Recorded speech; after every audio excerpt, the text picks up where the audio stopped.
an ugly fish. This is the dogfish. It's found in southeastern Australia. It's a bycatch of the demersal troll fishery, and its status is completely unknown. We don't know if it's overexploited, if it's threatened, or anything.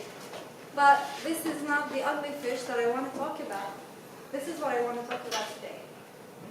Illegal fishing, unfair fishing agreements, both result in human trafficking issues, both result in overexploitation. A lot of jobs are lost every year because of these two plagues.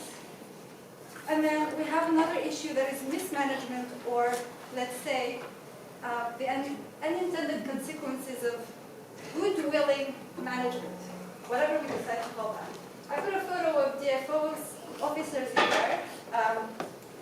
This was in 2015. That was the Helsik First Nation, when the herring fishery was open despite and in spite of their opinion and their advice and their traditional knowledge. And that's what this kind of management issues can have as a consequence. And then we have the common denominators in all these, illegal fishing, unfair fishing agreements, mismanagement. There are communities. Communities have either to adapt and become resilient or resist and find other ways to counter this kind of change. Today, 1 in every 5 fish that we eat comes from an illegal fishing source or is related to an issue of human trafficking. In fact, it was estimated no later than last week that every one of us in this room has, I'm not sure this is a good way of saying it, but that's how they say it, 66 slaves working for them. From the clothing industry to agriculture to fisheries, 66 slaves for every single one of us in this room. It generates $36 billion in loss every year. This is also an updated number that was released 2 weeks ago. However, the main region that it affects in the world is definitely West Africa. Only 6 countries for which we had done an assessment very recently, we found that $2.3 billion were lost every year. 300,000 jobs were also lost every year. And the very bad part in this, also like worse than this, is that the trend is actually increasing. There are various reasons behind that.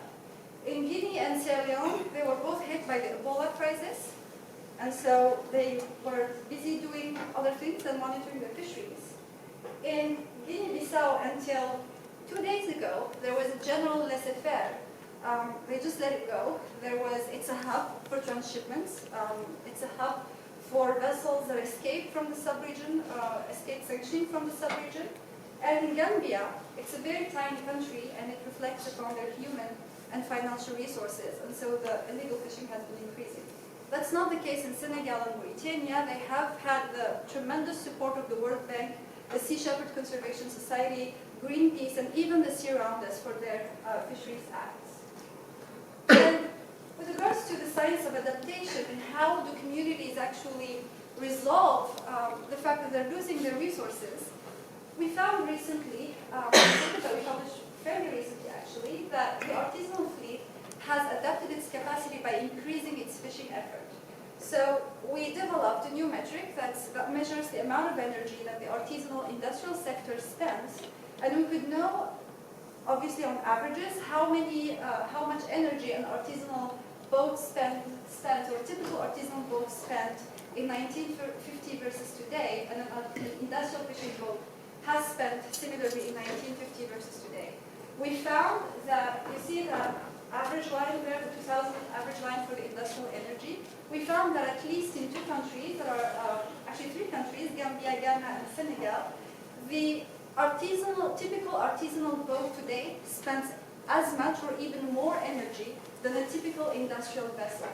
However, they catch less. They catch much less. Not only that they're catching less with regards to the efficiency of the vessel, but their CPUE, or catch per unit of effort, is massively declining. And this is very important because they had at least increased their fishing effort to be able to adapt to these declining stocks and to these declining catches. In Senegal, for example, they had found another way, in addition to increasing their fishing capacity, to compensate for this loss. 40% of all artisanal catches in Senegal that are landed in Senegal come from other countries. So a typical Senegalese fisherman today would go fish in Mauritania, Sierra Leone, Guinea for 10 days, and they would go back and land their catches in Senegal. There are obviously various drivers to that. There is a trend to compensate, so they go to Mauritania to catch the same fish that they used to catch in the past, which are sardinellas or small pelagic fish. But there is also a trend to become more businessmen. And so there are fishermen today that actually invest in bigger boats, bigger pirogues that are within a similar size range than an EU trawler, but that catches much less, and they have to spend a lot of money in fuel costs, for example, to go fishing in a country like Sierra Leone. Obviously, this is all a result of illegal fishing and overcapacity by the industrial sector and also the artisan sector. However, illegal fishing alters something else as well. It alters the memories of people, but also the culture and the ethics of people. So in Ghana, there was a paper that was authored by Rashid and Alder, Sumailan Alder, I believe, and it was called When Trash Fish Becomes Treasure. So basically, artisan fishermen would go after industrial boats and exchange or trade the bycatch that would have been discarded anyways for cigarettes, food, sometimes fuel, etc. These fishermen in Ghana are called psycho fishermen. However, the issue is that the Chinese that these fishermen go after target octopus, and they go fishing within the trawl ban area. In fact, it became so much common in Ghana for the Chinese to go fish in this trawl ban area that the psycho are asking today for the regulation of their fishing activity, I must stress, they're not fishing, forgetting that the entire baseline of that activity is based on something that is not legal. That is even worse, because these fishermen go trade the fish for which they did not pay as much cost as the other artisan traditional fishermen and outcompete the artisan fishermen. So this is another, actually, consequence of illegal fishing. The policy, how did we do with regards to policy? Did we contribute to that or not? Are countries trying to at least counter the effect of illegal fishing by changing some things within their Fisheries Act? So 2 countries have changed all their Fisheries Acts to respond to this plague. Senegal and Guinea. Guinea has come out of the red list, the EU red list recently. The Gambia had revoked all industrial fishing licenses, and Guinea-Bissau had recently arrested, when I say recently, it was 3 days ago, 3 perpetrators that are known to fish illegally in the sub-region massively. All these have been a direct or indirect result of the science that we had done and engagement with the policymakers in the field and from here. Sierra Leone was some kind of a different approach. So the World Bank was funding a major part of the Sierra Leonean monitoring, control, and surveillance under a project in the sub-region. And they decided to leave because they thought that Sierra Leone was not doing enough effort to reduce their fishing effort. In fact, they had erroneous or biased catch information. The catch was too low because the country was not reporting the entire catch. And so the World Bank had compared that to the actual number of vessels, which was visible and there, and found that the catch was too low per vessel, so they deemed that Sierra Leone was not doing much effort. In fact, the catch in Sierra Leone was just not reported. 80% of it was not reported. So as let's call it a revenge strategy, they went aggressively against illegal fishing vessels. And today, Sierra Leone is classified first in the sub-region in the combat against illegal fishing. So this is another paper that is related to that we published recently. And you can see that there is an effort to increase the average sanction by boat. But the total fines as well have increased because the numbers of perpetrators or offenders that have been caught in the region have been increasing as well in the last years. Now, we know that illegal fishing has increased, so whether it's the proportion or the absolute value, we don't know. But the trend is there, and it's increasing, and it's a very good sign.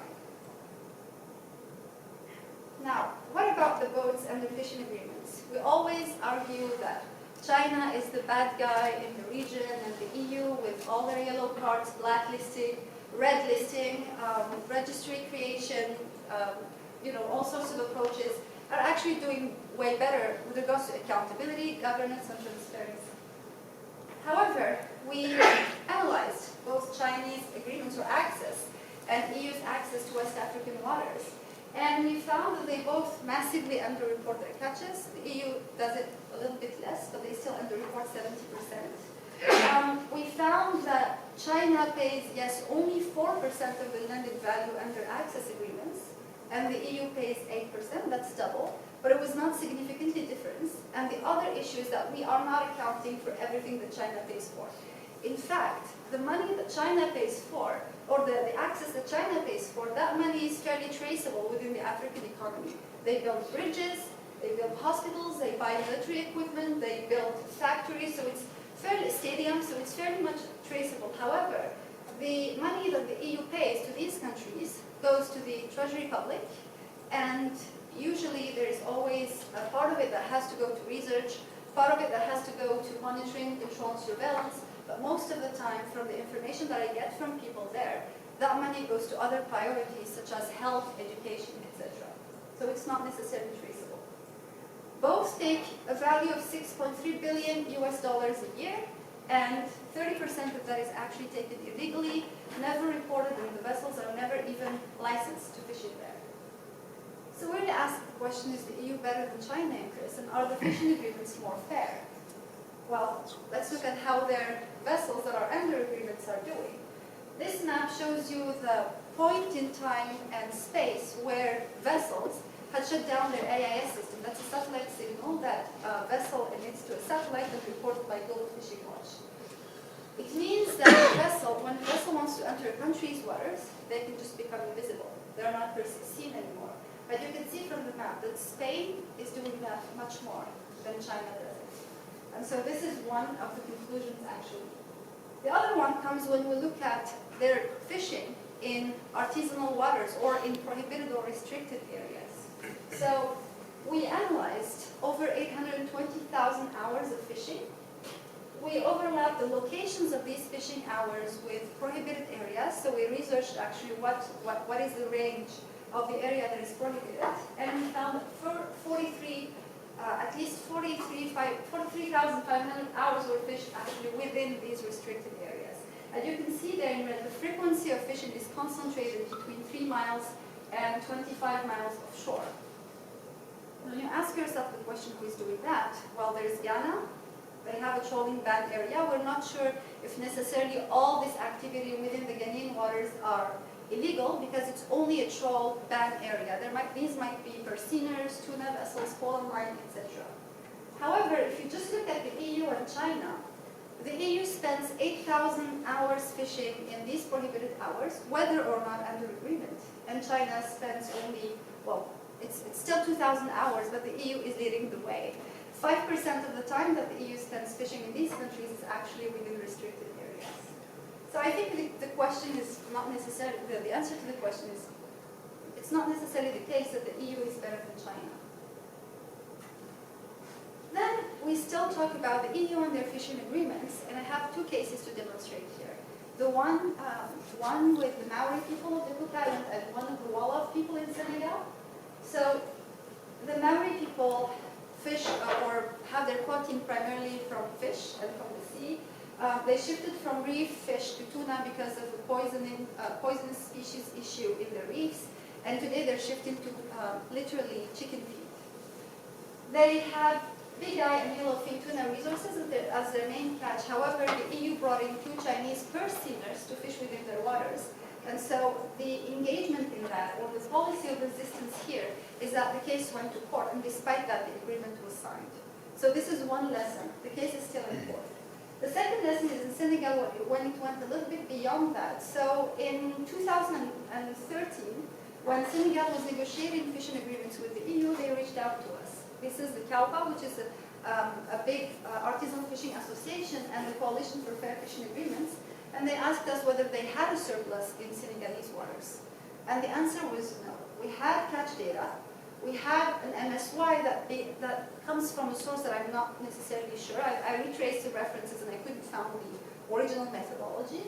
But we used that and we gave them the information that, as far as we know, there was no surplus in Senegalese waters for small pelagics or for demersal species. And hence, in the negotiation table, there were no agreements that were signed for demersal or small pelagic species, and this was a major win for Senegal with regards to the negotiations. then we shift from these countries to British Columbia, and we talk about mismanagement and the problem of ITQs here in British Columbia that also has massive effects on fishing communities, especially Aboriginal communities and First Nations. So there is an access gap. If you look at the population of fishermen here in BC, 26% of fishermen of BC are actually Aboriginal people. However, they receive only 14% of the landed value. This is equivalent to say that a non-Aboriginal fisherman has an income that is twice as high as the income of an Aboriginal fisherman. In fact, an average Aboriginal fisherman's income is as high as the income of a PhD student here. Consolidation. So that little guy there, the big bubble in the middle, is Jimmy Pattison from Fisco Corporation. He owns a lot of the fishing licenses in BC. This is the consolidation that we talked about. All the others are fishermen or pig fee licenses, like the license bank that DFO had created for Aboriginal communities.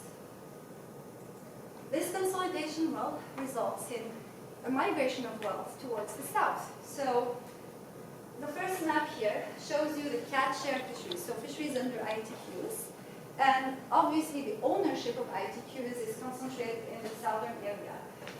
The fisheries that are more competitive, like the herring fishery or the crab fishery that are not necessarily under ITQs but are limited by a total allowable catch, you'll see that there's still a problem of concentration in the south, but at least there is a fairer distribution for Aboriginal communities.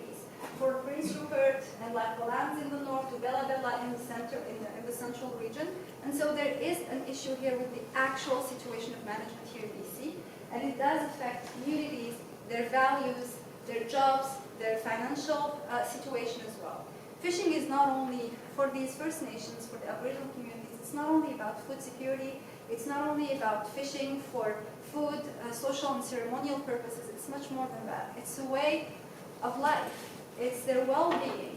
It's they have an intergenerational relationship with regards to fishing. It's estimated for every one fisherman, or every one fisherman in a fishing community gives away a fish for 100 people within his community.